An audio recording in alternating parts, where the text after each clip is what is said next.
RHS Pre-Calculus presents Jared Jr. and his first hyperbola. By the end of this video, you should be able to understand the different parts of a horizontal hyperbola. Oh, what a fine morning it is. Oh my, look at this unique shape that the trunk of a tree takes. My, I've never seen it before. Mama, look at the tree down there. Doesn't it look weird? Oh yes, Jared Jr. You see, that is a hyperbola. A hyperbola? What is that? You see, my child, a hyperbola is a collection of points on a coordinate plane where the absolute value of the difference of the distances to the two foci are constant. We will discuss the different parts of a hyperbola later, though. That sounds fascinating. Well, to start off, there are two types of hyperbolas, those with a vertical transverse axis and those with a horizontal transverse axis. A transverse axis is the distance between the two vertices of a hyperbola, that is, where the beginnings of the curves of the hyperbola intersect. Here is what a vertical hyperbola looks like, and this is what a horizontal hyperbola looks like. Can you tell me what kind of hyperbola the tree had? I think it was a horizontal hyperbola, since the tree trunk goes out horizontally. Very good. That's exactly right. Here's the general equation for a horizontal hyperbola. We'll focus on the horizontal hyperbola for now, because that's what you wanted to learn about. Let's talk about the different parts of a hyperbola and where we find the values in the equation. Here is the center of the hyperbola. This point is represented by the coordinates h, k, which go here in the equation. Over here are the vertices.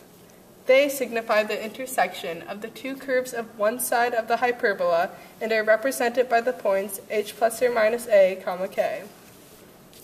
Here are the foci. Foci are points that are both an equal distance away from the center and are represented by the point h plus or minus c, k. In order to find c, you must plug a and b into this equation. I'll tell you about a and b in just a moment. And here are the asymptotes, which are boundaries of a sort that the hyperbola cannot cross.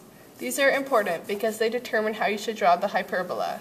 The equation for the two asymptotes is y equals plus or minus b over a multiplied by x minus h plus k.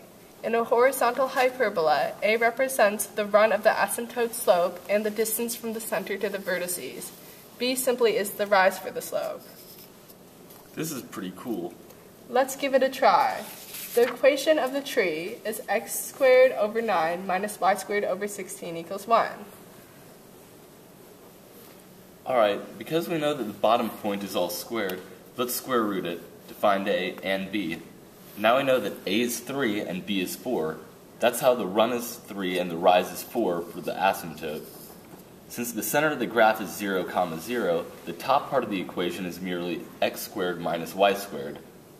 From the a and b we can find c using the equation a squared plus b squared equals c squared. We can determine c is equal to 5. This is used in the foci since they are plus or minus 5, 0. That's exactly right. Good job. Now you know the different parts of a horizontal hyperbola and how to derive them. Thank you for watching.